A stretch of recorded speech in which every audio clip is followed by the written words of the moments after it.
வாழ வேண்டும் என்று மனம் முழுக்க ஆசைப்பட்ட வாழ்க்கை ஒன்று இருக்கும். அதை கைநீட்டி தொட்டுவிடும் தூரத்தில் வைத்துவிட்டு வாழ முடியாதபடி வாழ்க்கை நம்மை கட்டிப்போடும். அந்த வேதனைக்கு பெயர் வைத்தால் அதுதான் உயிரோடு தினமும் உடைந்து வாழ்வது. நாம் ஒரு இடத்தை விட்டு நகர்ந்ததும் அங்கிருப்பவர்கள் வெறுமையை உணர வேண்டும். அதுவே நாம் அவர்கள் மனதில் வென்றிருக்கிறோம் என்பதற்கான அடையாளம். வாழ்க்கையை முழுமையாக வாழாமல் கடைசி வரை உயிரை மட்டும் சுமந்துவிட்டு போவதுதான் பெரும்பாலானவர்களின் வாழ்க்கையாக இருக்கிறது.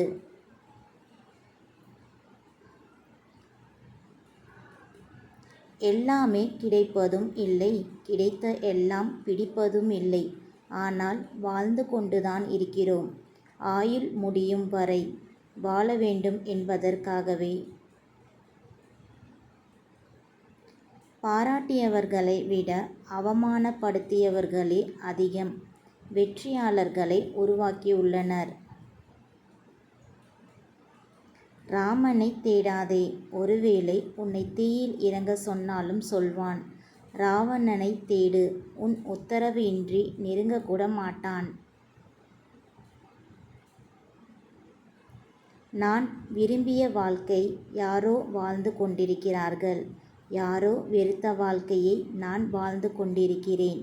வாழ்க்கை ஆசைகள் நிறைவேற்றுவதில்லை, அவற்றை இடம் மாற்றுகிறது.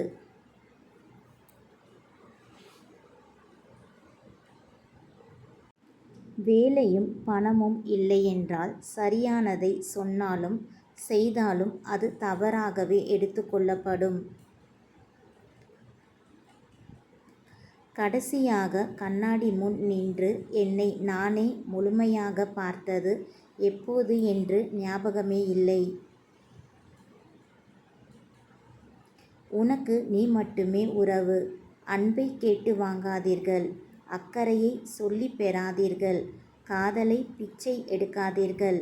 இவையெல்லாம் கிடைக்காத இடத்தில் இருக்கவே இருக்காதீர்கள். திமிர் கொள்ளுங்கள், தனிமையில் நிறையுங்கள், திறமையை செதுக்குங்கள், தன்னம்பிக்கையை வளருங்கள். யார் இல்லாவிட்டாலும் பூமி சுற்றும். உன் விதி உள்ளவரை பயணம் கிட்டும். மரணம் வரை வருபவர்கள் யாரும் இல்லை இவ்வுலகில். உனக்கு நீ மட்டுமே உறவு. உன்னை இழந்த பிறகுதான் புரிந்தது, சிலர் வாழ்க்கையை விட்டு போவதில்லை, வாழ்க்கையை எடுத்து கொண்டு போய்விடுகிறார்கள் என்று. காதலின் சின்னம் கேட்டேன், கல்லறை என்றாள். கல்லறைக்கு வழி கேட்டேன், என்னை காதலி என்றாள்.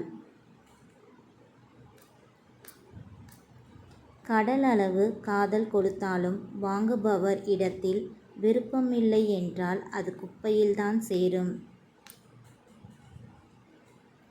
யாருடைய தேடலும் நான் இருக்க வேண்டும் என்று ஆசைப்படவில்லை. ஆனால் யாருடைய சுமையாகவும் நான் இருந்துவிடக்கூடாது என்பதில் மட்டும் உறுதியாக இருக்கிறேன். மகிழ்ச்சியின் திறவுகோல் எதை ஏற்றுக்கொள்வது, எதை விட்டுவிடுவது என்பதை நீங்களே தேர்வு செய்ய முடியும் என்பதை உணர்வதே. மற்றவர்கள் உங்களை பற்றி நல்ல அபிப்பிராயம் கொண்டிருக்க வேண்டும் என்று நீங்கள் விரும்பினால் எதுவுமே பேசாதீர்கள்.